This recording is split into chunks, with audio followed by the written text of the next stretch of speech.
আমি সবার কাছে অনুরোধ করতেছি, এই ছেলেটাকে আপনারা যেখানেই দেখেন না কেন অবশ্যই এই ছেলেটাকে আপনারা ধরে পুলিশের হাতে দিবেন।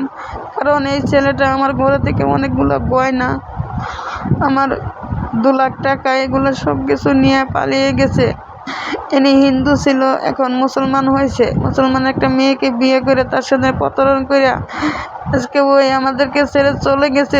দয়া করে প্লিজ আমি বাংলাদেশ সবাইকে আমি বলতেছি, আল্লাহ তুমি সবাইকে হেদায়েত দান করো যে এই লোকটার জেনে পাক, সবাই জানি এই লোকটাকে ধরে কেন আমাদের ইসলাম ধর্মকে নিয়ে এরকম ঘটনা করলো।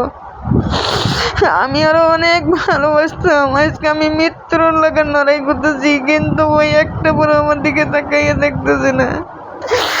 আপনারা সবাই ওর শাস্তি কামনা করেন, ও যেন শাস্তি পায় উপযুক্ত, ওই যেন উপযুক্ত শাস্তি পায়। আমি আপনাদের কাছে হাত জোর করে করছি, এই অসহায় বোনের আপনারা একটু হেল্প করে